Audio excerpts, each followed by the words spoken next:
Hello and welcome to this CNBC Africa special. I'm Esther Awuni. On the show today, we'll be analyzing ways to expand Nigeria's technology frontiers. You can join the conversation by following us on Twitter at CNBC Africa. You can follow my Twitter handle too at Esther Ubudaga using the hashtag #SparkYourCuriosity. Now, in a bid to bring together Nigeria's technology community, Diamond Bank is set to light a spark with Tech Fest, which aims to showcase technological solutions for businesses next month. Uzoma Dozie, CEO of Diamond Bank, Oluwakemi Okusanya, Vice President of Visa West Africa, and EduAbasi Essien, independent software vendor, lead at Microsoft for Africa, join me now to discuss this. Thank you so much, ladies. Thank you so much, Uzoma, for being here. Thank you, Esther. Now, technology is changing how we live today. It's amazing how everything is just changing. You wake up one morning and there's something new and you have to just basically play catch up so many times. But I want to hear your different perspective. Uzoma, I'll start with you. How maybe from your perspective, maybe from a startup point of view, how we're seeing technology change in the space? I think it's, technology is about, I think leveraging on technology, especially from a personal and an organizational perspective, is about using a medium to make things faster, cheaper, more cost effective. But most importantly, from a customer perspective, enhancing experience. And I say technology has played a big role in Diamond Bank's history and how we've actually acquired and helped our customers. And to simplify it, and we'll talk about it later, we're 26 years old, and it took us 23 years to acquire 7 million customers. And the last 3 years, we've acquired the same amount of the same amount of customers using technology, and them not coming into a branch, opening an account by themselves. So, and this is just the beginning. The next bit, so opening an account is easier, but how you use what you do with it, how you interact, technology is going to play a very, very big role.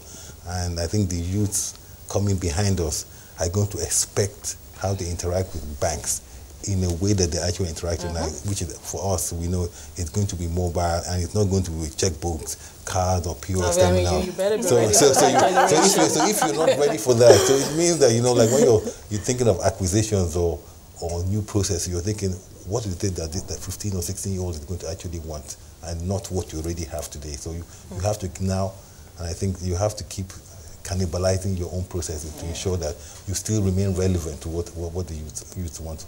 I think it's quite interesting, Kemi, the way technology can help even banks leapfrog. You talked about how, the number of customers you had to, it took you to get in the number of years excess, and then just the last 3 years. Share your perspective in the most remarkable ways in which you've seen technology transform our lives. So, like Uzoma said, when he spoke about convenience, and which is what is pretty much driving technology today, I like to say that in addition to that, it's the fact that technology is solving everyday problems. And I think that's the shift we've seen even at Visa, where, yes, pretty much years ago, we were more of a card company. We are today a digital payments company. And so payment today is made not just in the form of cards, but you see payment in the form of mobile. You see payment in the form of earrings, possible. Really? You see, well, we have the rings, we have the hand rings, which is which of course the bobsled ladies made payments with when they were at the Winter Olympics earlier on in the year. And you also have payments via gloves. So you actually have payments going through different forms. And it's really more around how does it solve that problem? So I remember somebody did ask me once that, why would you want payment to be in gloves? I said, well, we live in Africa where it's hot and we don't think about it. So imagine you're in very cold winter, in Russia, for instance, and you need to make payment. You don't want to have to go into your bag. You just want to ensure that payment is on the go. And so when you think about it, it's about technology is ensuring that we're solving those everyday problems. And I think that's the beauty of what we see today. EduAbasi, you'd like to add to that? Yeah, I just wanted to say it's interesting to see how you can literally see business processes change because of technology. So I remember one of the experiences I had was I went on, I think, my Facebook, and I was ranting about a company. And the interesting part was they were able to have some social media feed to them. And someone reached out to me within 20 minutes. It was like, oh, I'm sorry about this, we're disappointed. I mean, I was thinking of it like 10 years ago. Nobody cares. Who knows how you feel? But it's just to see that shift with the integration of technology, how people are enhancing their businesses. And obviously, it's making companies to be on their A game, and I mean that days of complacency, and we'll get back to them in 48, 72 hours. Do you think that, I mean, that pressure that it puts, Uzoma, that pressure that it puts on companies to be on top of their game, to be ahead of, you know, what the customer wants, and the fact that now today the customer just feels like, you know, I'm spoiled for choice and I have all these options to me and I'm going to use them? Well, certainly. I mean, like, I think one of the things it has done, I mean, like, it means that responsiveness is like, you know, at the speed of thought. So, if a customer has a complaint, he has many options. He can actually engage with us on a, for example, by calling, by sending us an email, or by going to Twitter. Which is a place we don't want to do. So it means, as an organization, first of all, you must have multiple channels for people to engage with you. It can't be like, you know, 25 years ago, which was, you know, come at 9 to 5, and if you were not there, tough luck, come tomorrow. Now today, because the avenues of complaint are minimal, but today, so you must have multiple channels, right? And then also you must have, your SLAs must be very, very quick, because also people don't have time as well. And the youth don't even have time, so they want things done today. In fact, it should have been done now, and the fact that I'm complaining means there's a serious error, so you have to be very, very, very, very responsive. And it's only technology, having a technology platform that can enable you, one, to have multiple channels, and also to be responded in the fast possible time. And what we also begin to realize too is that humans can't even keep up with that. So we have to start looking at things like artificial intelligence to help us do that. So a touch of, you know, human. So it's now a case of man and machine in perfect harmony, actually solving customer problems. I know with all of this comes cost. Yeah. I mean, you have to look at your bottom line at the end of the day, but I mean, it's inevitable. It's something you have to do. Kemi, speak to that point, the kind of cost pressure that this comes with. So when we talk about cost, I like to look at it from the angle that eventually it brings the cost down. So imagine having a room of over 1,000 people having to respond to each customer that is making a call through, versus the investment you've made in technology, which helps to bring the cost down. So yes, typically there will be that huge investment at the beginning, but for most companies, when you look at it over a period of time, you realize that it actually brings your cost down and ensures that there is more efficiency in the system.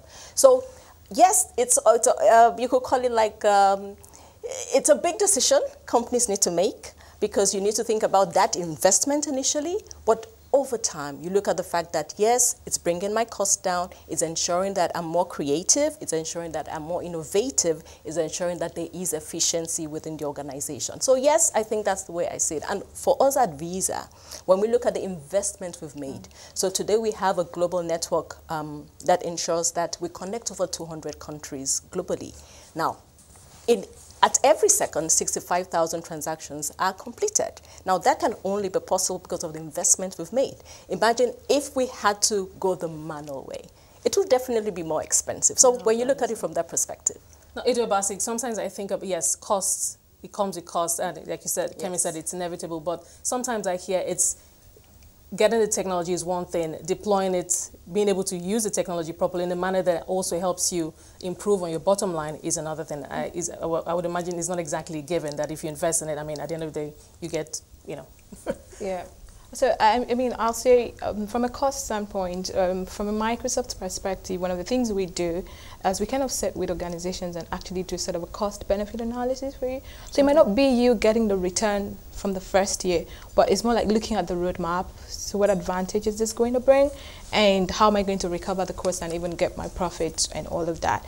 Now, from a deployment and from a usage standpoint, well, adoption has been a challenge in this region, because we kind of just see a lot of boards about this, the latest technology. But again, if we're thinking of a program like a Tech First, where there's going to be a lot of practicality, it's going to be a lot of an immersion experience. So this is the sort of things we're trying to broker in events like this. Okay, speaking of... I was going to add, I was going to try and simplify it, which is the whole idea of, you know, people buy $800, $900 phones and they use it to make phone calls.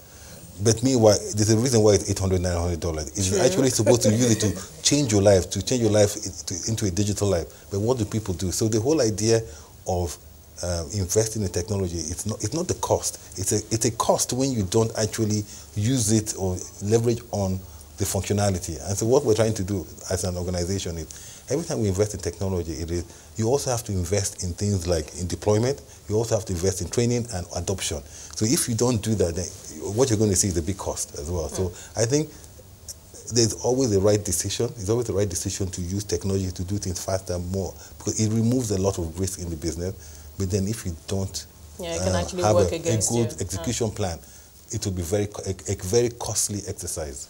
And I think just to add to that, the beauty as well with the technology age is the fact that you have, especially in the payments industry, you have fintechs that come in. So sometimes when you think about the cost, it's not you bearing it all. You have a fintech that comes in that almost serves like a unifier, you know, and then that same application or software that's been developed can be used by multi-companies. And so that eventually also brings down the cost. And again, that's one of the reasons why we're very excited about TechFest, because that will be showcasing a lot of what those small startups are doing in Nigeria, and we're very excited about. Okay, let's get right down to tech. Let's get right down to TechFest. TechFest now, before our viewers wonder what that is. So Uzoma, this is something big, TechFest, that, you know, Diamond Bank, you're putting your heart into it, and obviously for the good of especially entrepreneurs, especially those in the tech space. So tell us what this TechFest is about. So I think TechFest is about connecting people and markets, and also trying to, connect people and markets to demystifying technology and bringing it down to simple, practical terms, so that small businesses who we're focusing on can actually leverage on it and scale their businesses. And I think from there's a lot of investment in technology in Nigeria, but there's lack of information and knowledge of how to deploy it. So I think it was a case of bringing all the key players right under one platform to first of all showcase, bring all the stakeholders together. So bring the small businesses, bring the tech companies, whether they're edutech, fintech, agri-tech, and they're also our key partners to help them connect better to scale the business. And I think for us, from a nationalistic perspective, was also to showcase to the world that, you know, this is what's happening in Nigeria, because most times there are not enough platforms that showcase these are the great entrepreneurial companies. And I think as an organization, as a nation, we've gone beyond trading and manufacturing. We also have a big, vibrant tech environment that we need to actually showcase, so that investment can come into there externally and internally, and people know. Because once people know what is available and what the potentials are, and how these things are going to help scale businesses, are going to bring cost and also enhance customer experience, they'll be more interested. Oluwakemi, do you think it's a perception thing? Because when we talk about tech startups, we talk tech hubs, it's always East Africa. We hear, you know, all the things that Kenya is doing with, you know, with technology. And I know there's a lot that's going on here in Nigeria, especially here in Lagos, but we don't exactly hear it. So do you think that it's a perception problem, or we're doing all those great things and we're not putting the word out there? I think it's one of the things we really want to address, because yes, I think it's a perception thing. There's a lot of innovation going on in Nigeria. There's a lot of, so I know quite a number of fintech companies that even have venture funding from companies in San Francisco, and they are here in Nigeria. So we do have that. When I think about, because of the nature of my job, I work with different African companies, and we see that the level of investment, the level of development, even in the financial space, versus what you see in many other African countries, it's amazing. So we think that there's a lot we've done as Nigeria, and we need to start showcasing it. And this is one of the things that we hope to achieve with TechFest coming up in 3 weeks' time. Now, EduAbasi, okay, go ahead. I mean, just to buttress her point, I think it's an awareness thing, really, pretty much. It's almost the same. The Nigerians are doing a lot within the tech space first. So today, I currently manage a lot of startups within the Microsoft for Africa. And I would tell you, we have like really amazing startups in Nigeria who has been funded with venture capitalists abroad.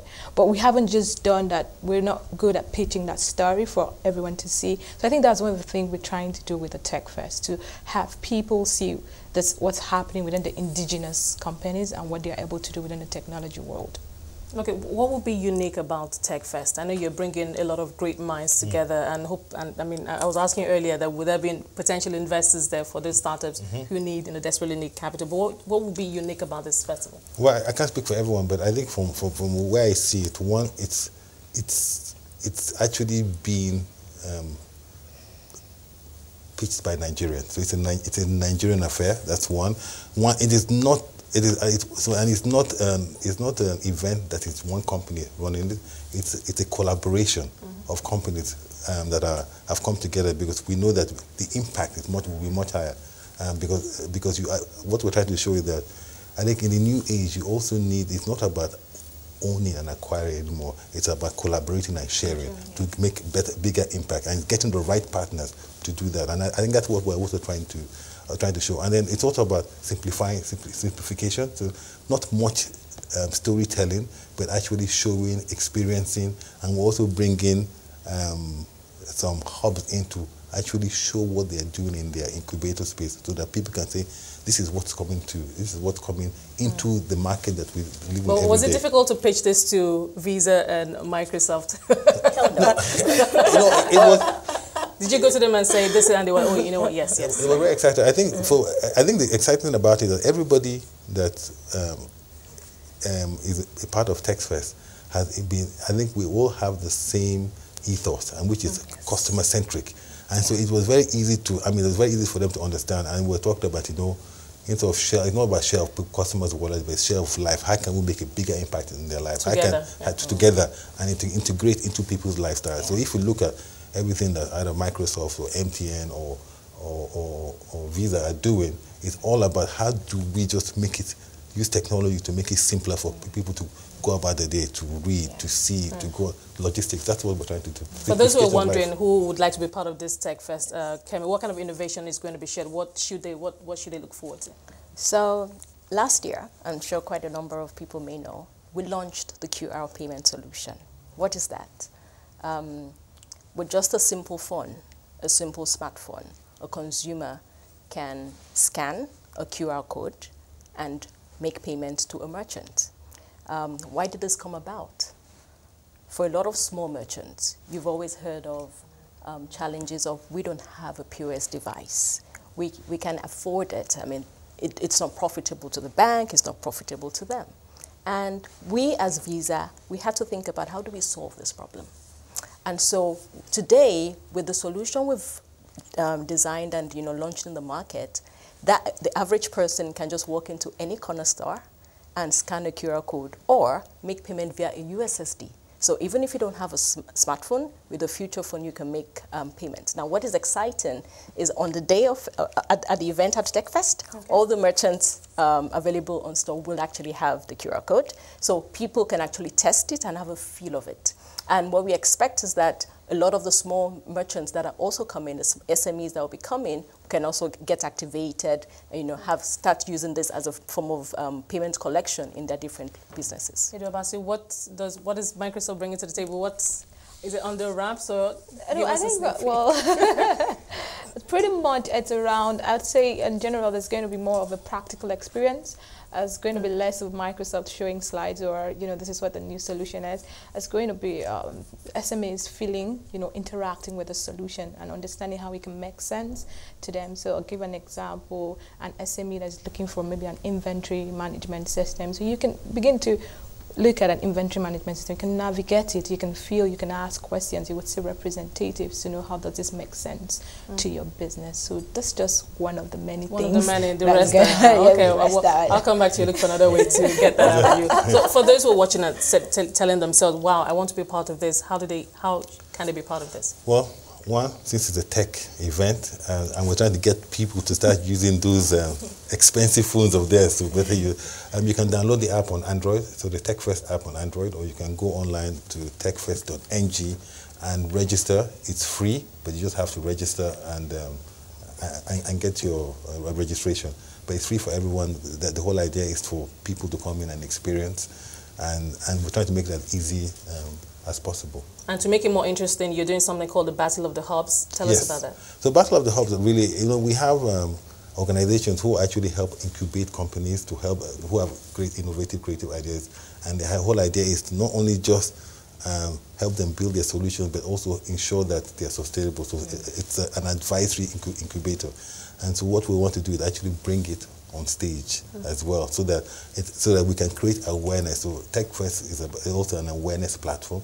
So and there are many innovative solutions that are coming up, and so the idea is that there's a battle. So we're coming with 10 companies, and on second day, the battle of the halls to whittle down to 5, and then there'll be a winner. Who will? There'll be winners actually, but there'll be winners, and there will also prizes will come from all the key partners of TechFest as well. But the most important thing it helps do is, even for all those other 9 companies that don't win, it also creates awareness from the market. These are what people can do to help me grow my business, to help me reach areas where I couldn't reach before in a very cost-effective manner. And I think one of the things about TechFest, and I think that simple QR code, very innovative, but just bring down the cost for people on. Would you describe it as revolutionary? Yeah, revolutionary. You don't have to, because when you think of a traditional point of sale, point of POS terminal, you have to power with electricity. You have to make sure it's up. You also have to make sure that that you have data as well. With a simple barcode, it just exactly, it just eliminates that cost, and it enhances customer experience as well. So those are the kind of things that people are going to see from all the partners, and show them what's happening today, but also most importantly, what's going to come tomorrow, and how you can actually get prepared to actually take advantage of that. And I think Nigeria is one of those places where, because of the infrastructure inefficiency, what you've seen is massive innovation that you don't see in other parts of the world. So people use their mobile phones in Nigeria better than people use their some might find it hard phones to believe. Yes, actually. Okay, would you like to say something? I mean, I've heard you say that before, and I've spoken to a couple of people, and they're like, nah, really? So there's that perception that, look, we can't take the lead, like we don't have the right to take the lead. I don't know. So when we launched the QR code, Visa QR solution, we always want to get feedback from consumers. Okay. And some of the very interesting feedback we got is, it's actually more convenient because I don't need to take my bag. So there are people that just want to go out very light, and they just have the phone, they slip it into their pocket. And what is very interesting is, if you look at Nigeria, I know there was a recent report I read, a recent publication I read on Guardian that spoke about 84% of Nigerians now have a mobile phone. And what that means is practically everybody in every city and every town in Nigeria has a mobile phone. Now, if we think about that from an angle of that device that we can build everything on. So is it payment? Is it technology in any way? So I keep looking at, so Microsoft, for instance, they're developing solutions around inventory. So how can that little store in the corner, have the POS, the POS system, which is the point of sale system, on the phone? So, and then if she needs to make a payment, she sends me a WhatsApp or something of that nature. And I think that's one of the very exciting things that we're looking forward to at TechFest, because when we talk about sparking your curiosity, we all have that element of inquisitiveness. Yeah. And so what we're saying is that if you have a bit of it, you come to TechFest. We're going to just help you elevate it and blow it up. Very interesting. Okay. So let me just add that. So and I think when I think of the parties that are involved, so if I want to start a business today, there's so many things that I need to do. I think TechFest gives an opportunity for, a company, okay, I'm starting a business. You can talk to Microsoft and they'll tell you about their small business, Office 365 for small businesses, where your accounting, your marketing can be done. You can talk to Visa, who can talk to you about payments. MTN is there to tell you about, the different data solutions that can help you drive the business. Names there will be there also talking about the platforms and how you can also use Mcash as well in certain areas. So it's a great platform, right, for businesses to know, for people who are thinking of business to start up well, and for existing businesses to really, really energize their business and make it more efficient. EduAbasi, okay. Go ahead. I've read my question now. Go ahead. Okay, I wanted to add to what he's saying. I was like, to think of a small business, gone are the days where you have to think of, I need to buy this server, I need to buy these things, where am I going to keep it, how am I going to power it? So coming to like a TechFest, as long as you have a PC and you have internet connectivity, then you probably can power up the software that can help you run your day-to-day business process without you knowing what's the underlying thing behind. Is there light, or as long as you can power on the PC. So it's bringing those people together, and with the service that Visa is going to provide with the likes of MTN. So it gives that SME that whole sense of how can I run my day-to-day business process at ease. Now, I'm also curious to know, I mean, you work with a lot of startups and you have all this software that's revolutionizing the way SMEs do business at the end of the day to make things more convenient and easy for them, especially also for their customers. Help us understand to what extent this is actually impacting on these businesses. When we talk about what kind of businesses use them, are there the businesses that are doing really well? Because I'm also thinking about cost, the cost to those, because when we say, when the average Nigerian hears SMEs, you think about that small company, the staff of 3 to 5, they're not, they're just barely above water, and you're thinking, if we're going to use this fancy software, how much is it going to cost? Who's actually using it? So I think it cuts across different people or different classes of SMEs. So SMEs is broad, you have that 1 to 5 million of them. You have the 1 to 60 who says I'm a startup.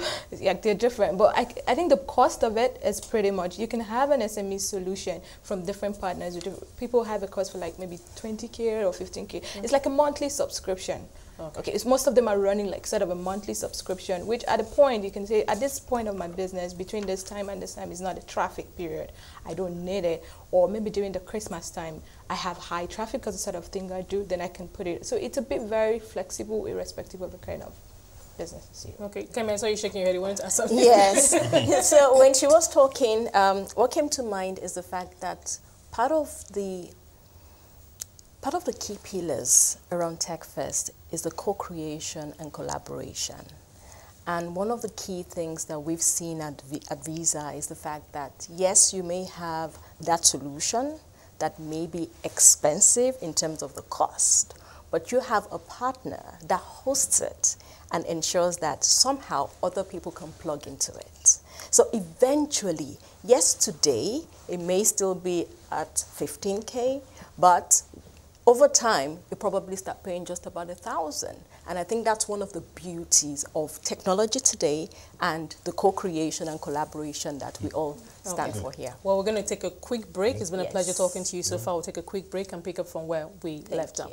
I've been speaking to Uzoma Dozie, CEO of Diamond Bank, Oluwakemi Okusanya, Vice President of Visa West Africa, and EduAbasi Essien, Independent Software Vendor Lead at Microsoft for Africa. We'll take a quick break now, and we'll be back in 2 minutes. Stay with us.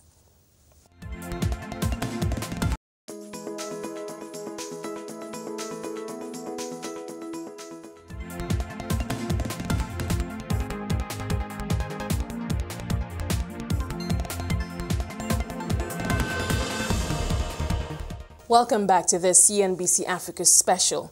Still on expanding Nigeria's technology frontiers, I have with me in the studio Uzoma Dozie, CEO of Diamond Bank, Oluwakemi Okusanya, Vice President of Visa West Africa, and EduAbasi Essien, Independent Software Vendor Lead at Microsoft for Africa. Thank you so much for your time so far. Uzoma, let me start with you. We've been talking about TechFest and all that's going to happen, and let's talk about how the big picture for TechFest is. Is this something that's going to be annually? Well, certainly it's going to be annually. So the whole idea is how can we impact small businesses? And looking at it from a business perspective, even for Diamond Bank, the engine of growth in Nigeria is going to be small businesses. So if we don't have sustainable businesses, we're not going to have, as an organization, we're not going to have businesses. So how can we help?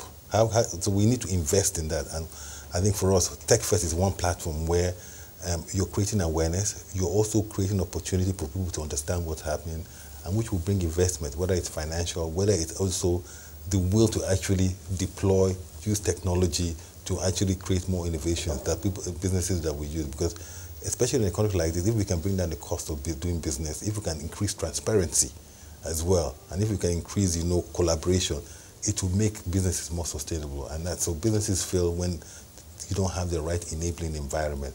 And what technology does, it creates that enabling environment for people to actually succeed. And so the more that we can scale, the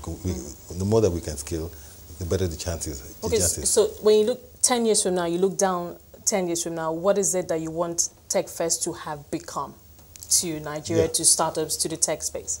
So I think for me, Tech Fest first of all, is a platform that also reflects how businesses should run.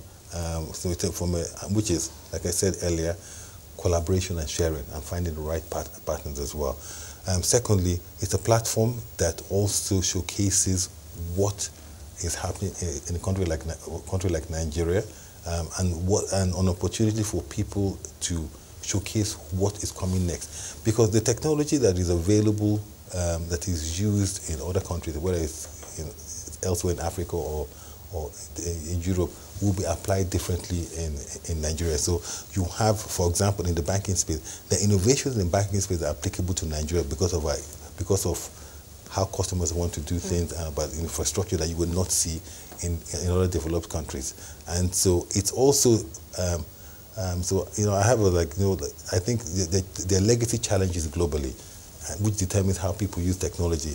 In the US, you find that the same technology that you have here is used there, but you don't have scale, and that's because they have legacy systems. In Nigeria, we don't have legacy systems, so you wonder, okay, well, how come we haven't scale? Because we have legacy laws, we have in some cases, legacy leaderships that also inhibit that scaling. And so the idea of Tech Fest is the more information we can bring on a platform, right? Then people become more comfortable and start demanding and asking for changes in different areas, because you also need changes in legislation, in regulation, and changes in mindset as well, and also business models, because adopting technology is also about adopting new business models and paradigm shifts, which we've done in Diamond Bank. So just moving from paper to paperless is a big paradigm shift, but the benefits for us in Diamond Bank we've seen. And I think those applications, businesses, small businesses, if you start with those foundations, then it makes it easier for you to grow without any friction. Now your relationship with companies is obviously very key. Because right now companies, especially banks, I think banks are taking the lead in becoming customer-centric and just really getting to know who the customer is and what their needs are, even across age groups as well. We talked about the Generation Z earlier. Speak to the family, the way a company like Visa, how you're also helping to change these business models, this mindset, and helping companies, banks, companies across all sectors become customer-centric. So it's a very interesting question. And because when you look at how we've also evolved as Visa, starting off from the card company, and I've heard quite a number of people ask me, so are you going to scrap card now that you're becoming more digital? And I say no, because at every point in time, you have consumers in different age groups, different demographics, and also in different geographies. And it's about what does the consumer want. So we spoke earlier about the wearables. So today, you can have payment via your Fitbit. Now, perhaps that would work more for Generation Z, and it connects with them. So it's just ensuring that we continue to have the Visa brand, we continue to have the solution that is innovative, that is secure, and is reliable in whatever form it is. So yes, we continue to have innovative products that would serve and would speak to those to the older generation and the younger generation and the future generation at the same time. So that's the way I see it. The future generation are going to be. But for Micros, I mean, you do a lot. I mean, software. I mean, that's for you. So I'm thinking, what would you say is the quality of software and how companies are using them? Okay, so I'll speak from the generation standpoint, right? Just like what Kevin said. If you look at it, I'll use Office 365, one of our products. So if you prior to now, you probably just open your laptop, you work on Office, you save it on your laptop, and maybe the laptop crashes. It's like, oh my God, I had like tons of information on it. Oh, did you back it up and all of that? But as the generation grew, Microsoft needed to be innovative. Now today, you would have saved your information on your laptop, but on you're inside the car, you're on your way back home, you can pull that information out from your phone and you continue working and you save it back. So irrespective of whichever device, wherever you are, or at what point of time, as long as you have your username, you might not even be with your laptop, you might just borrow someone's PC and log in with your name, and then your information gets pulled out. So that is sort of like, you need to keep innovating to be relevant.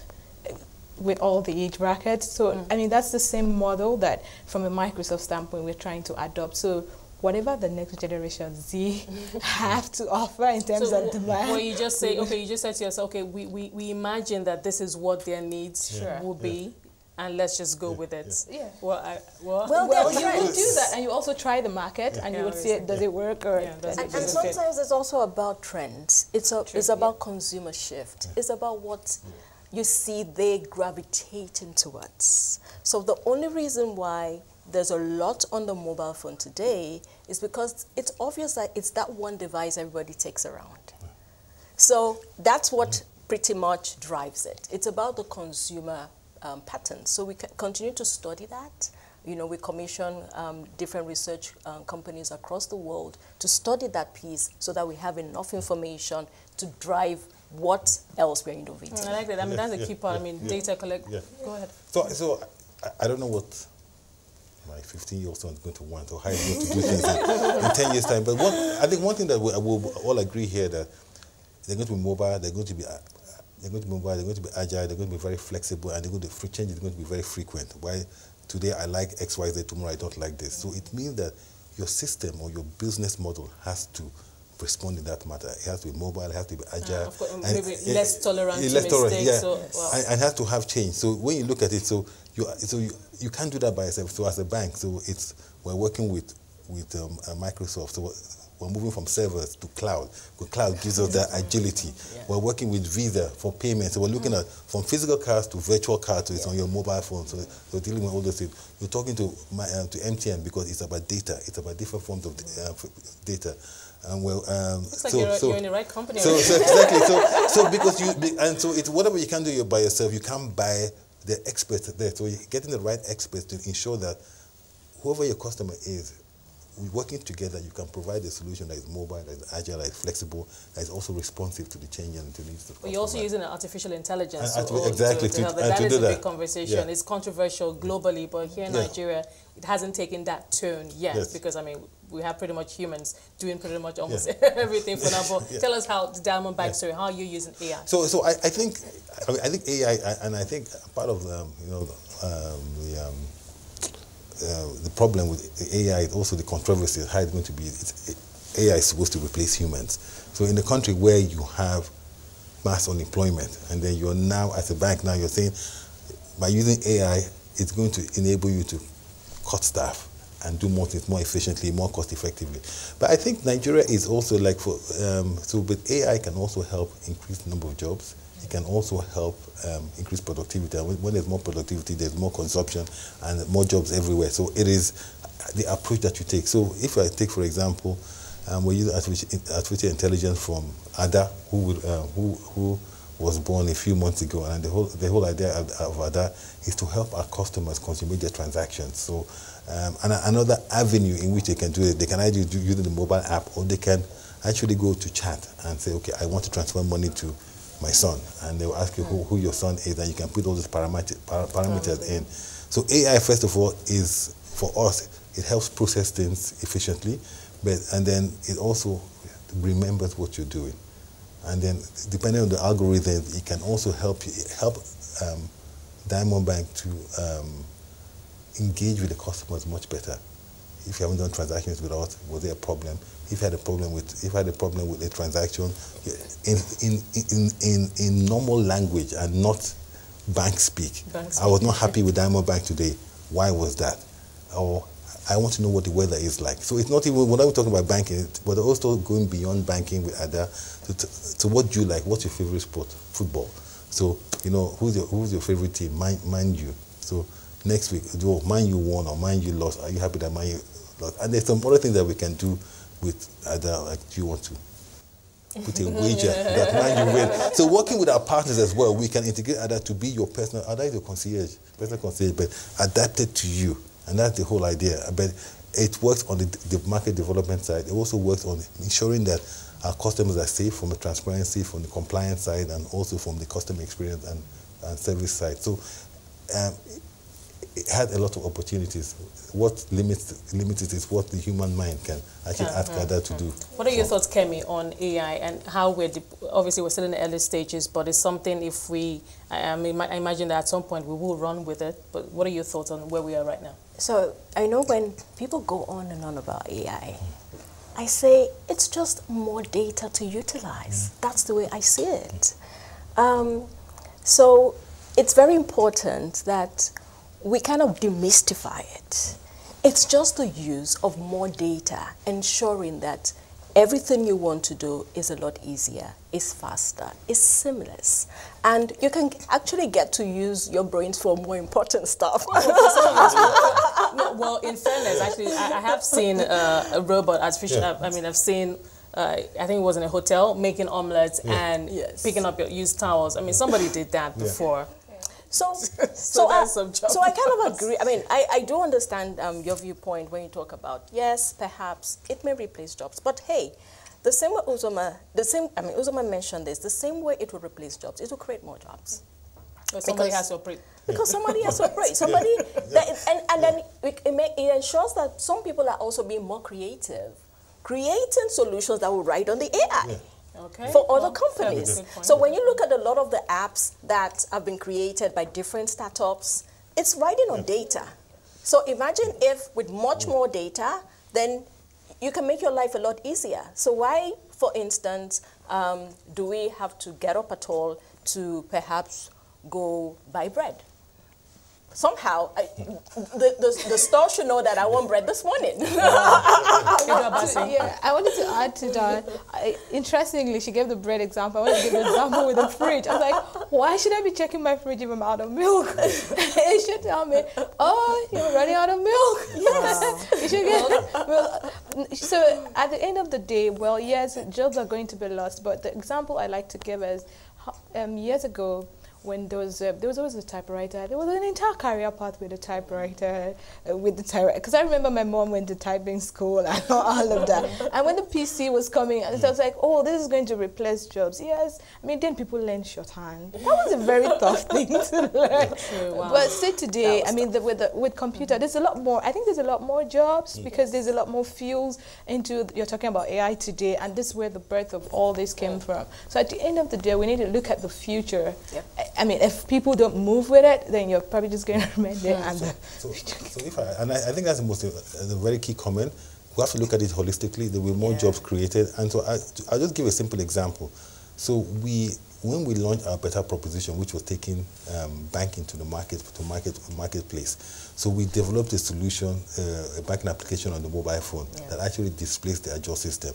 But in doing that, what we did was we now had to employ 1,000 new types of bankers called better agents to go into the marketplace and also help these customers open and acquire these new businesses. Now, I think what that has done has transformed the lives of many of these people, and they've actually now created more jobs. Exactly. So technology, leverage on technology, one, if you don't adopt it, you become less competitive as a nation, and your people, you would not get the productivity benefits. So you have to embrace it, knowing that where you lose jobs, it is now up to us to, unlearn, to unlearn what we've learned and relearn new skills, which is what is going to happen, because you cannot be paying somebody a large sum of money to be doing the same repetitive job every day. First of all, what happens is the person is not learning, is not adding any value to himself, and another organization or another nation is leveraging on technology to actually make goods more cheaper, and that's what happens. You now lose jobs in your own environment. So we have to take a nationalistic and should I say competitive approach to that you have to use the tools that are available. And since we do not have legacy issue challenges in Nigeria, it's an opportunity for us to leapfrog. And that's one of the whole idea of tech first. How do we as a nation leapfrog and to our advantage so that we can be more competitive in all the areas that nations that have legacy issues cannot, because they have to disrupt their businesses before they can actually move ahead. Well, let's talk about another key issue here. With all of this, online, payments and all of that comes security issues. Everybody keeps, I read somewhere where someone did a survey and they said that Generation Z are willing to be more open with their information data being passed from one platform to another, but the older, of course, the older generation are more conservative and more conservative, basically. So tell us about how the issue of security plays in, and what perhaps Visa, tell us about the Visa story, what you're doing to ensure that at every point in time, your customer, your partners, everybody's protected. So technology, and I'll call it security. Security is actually a lot easier today than it was years ago because of technology. And I mean, going back to the discussion we had earlier on use of data, how do I know that you're the one making the payment? So technology today makes it easier to say that Esther doesn't use this URL, system. Esther, the last time we saw her 5 minutes ago, or last time we picked it, she was actually in Abuja. So she can't be the one in San Francisco, something like that. And so today, technology has really helped and strengthened security, which is one of the things that we are very proud of at Visa. So in as much as we've moved from the plastic into the virtual cards, it's that same security that we guarantee the rights behind it. So I think the Generation Z, they understand this, and I think that's why they feel a bit more secure. So even if they leave all their contact details out there, they know that, hey, the technology is going to ensure that nobody uses it. I want to give an example. So every time I think of security, I think of when banking came into the picture. So, prior to banking, we're always keeping money in holes in the houses. And then suddenly everyone said, oh, bring your money to an entity that's going to keep it for you. And when you need it, what? How do you know he's going to keep it? How do you know he's going to be a lot more secure? But I mean, thinking of it now, like, oh, actually, if my neighbor knows my money is in this hole, he can steal it. But hey, if I get to this entity, they're holding a lot more than my money. Like, they are big enough that they can pay my money back without having a blink. So I would say security from a technology standpoint has gone. I mean, today we have behavioral analytics that, latching on what Kemi said, you're in Lagos today and you had done a transaction, and tomorrow you're in Australia. It would tell you that, oh, it's not possible for you to have been in Lagos today and be in Australia within maybe 5 hours. It's just not geographically possible. So there should be maybe another level of authentication or another level of security to be sure that it's you trying to assess that. I think from a security standpoint, there's also doing a lot of awareness and educating people on how secure the platform is. Then people get comfortable.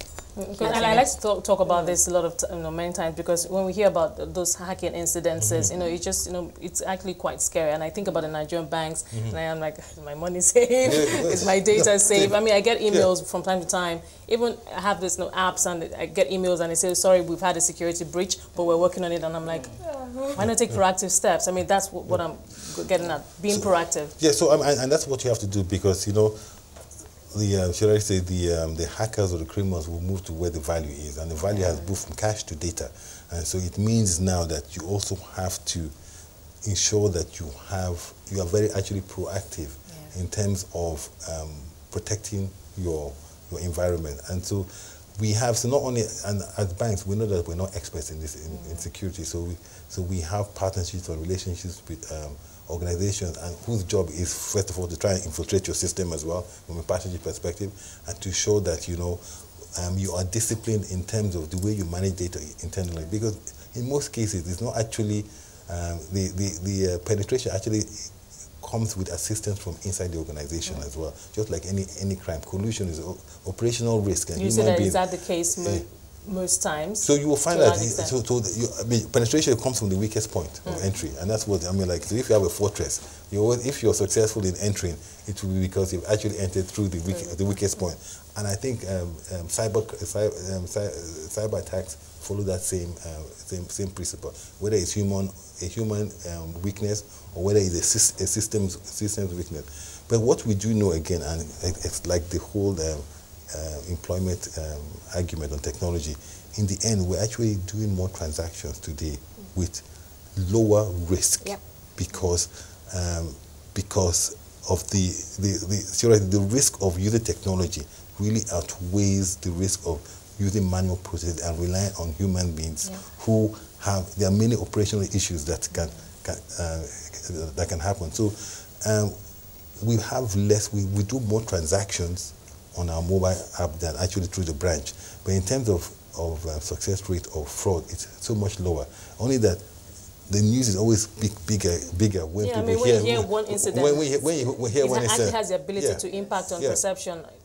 But then again, it has also, so we will say that the spate of bank robberies where people are going to look for cash has actually reduced in Nigeria, because the effort has moved to cyber, but there are less attempts because there's actually better security. One, when I look at mobile transaction, you have a mobile phone, it's always with you, so it's better than checkbooks. It's better than checkbooks. Nobody knew, it was very difficult to keep track of when payment has been made, or who has forged your signature, or who has stolen the slip. Your phone is always with you. There's always a password. You enter the mobile application, you have to put a password. And then I think with the advent of biometrics, right, whether it's visual, whether it's finger, that has also enhanced. So biometric and global positioning, as Kemi was saying, so you can decide tokenization. You can decide that if I make any payments outside this location, then it cannot be me, and then it will just be declined. So there are many ways now to actually put control in the hands of the customer, and most importantly, of how he wants to be secure. You cannot do that without in the orthodox method. So that's what technology and digital enables you. It enables you to enhance that experience. We have less than 4 minutes. Yes. We've talked a lot about all the positives of come with technology and how it's revolutionizing our lives. Let's talk about the barriers to having technology change our lives in positive ways. EduAbasi, what comes to mind for you? Maybe in the Nigerian context. So what can come to me right now is the barriers. It's probably a lot of internet penetration, because if you're talking about a lot of people to access technology. I mean, I like the USSD initiative, because that had been something that had stopped that particular barrier. But if I'm thinking of maybe an SME that's in a remote location, that the internet accessibility is not that good, and he cannot afford that typical servers, and he has to be powered maybe from the cloud standpoint, then you begin to think of, how do I up his internet penetration around that area? So I would say from that standpoint, that's sort of like a kind of barrier, but thanks to USSD and other means that are coming up. Other innovations that are overpowering those. I think what comes to mind for me is regulation. So sometimes you continue to have those guiding principles. But many of them are there to protect. Or laws, right, from government, which sometimes, yes, it's for a good intent, but hey, it also serves as a barrier. So sometimes, and that's why we continue to engage government as well, because with increasing information and data, some of those concerns can actually be better addressed. I mean, to be fair, government has done a lot with BVN in Nigeria, and I think that's laudable. We have just 1 minute, Uzoma. I'll give you that 1 minute. I think you mentioned number 3: acquisition cost, knowledge, and regulation and legislation. Acquisition cost is just that. So, and that's where banks or new financing methods, because sometimes either acquiring a new phone or acquiring a new technology system to change the business. Knowledge is, if you don't know about it, adoption is very, very low, and you can't scale. And then you need enabling environment, which is legislation and regulation, to encourage people to move from cash to cash light, from paper to paperless, right? Laws that actually enable and accept data-enabled transactions, and I think that is so that requires partners and also government, to private sector and government. Okay, I think let me just squeeze in 10 seconds message for those for TechFest. What would you say to SMEs, asking them to come for the TechFest? If you want to gain a competitive edge, TechFest is the place to come to. Okay, in May, right? In May, May 15th and 16th, okay. 2 days. All right, 2 days. 2 days, okay. Well, we're going to have to leave it there. Thank you so much for your time so far, Kemi, EduAbasi, Uzoma. It's been an absolute pleasure having you on this CNBC Africa special.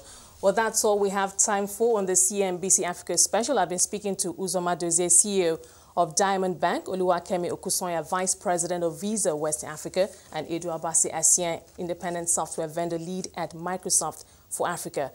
Thank you so much for being a part of it. With that, of course, we're hoping to see you at the Tech Fest. Bye for now.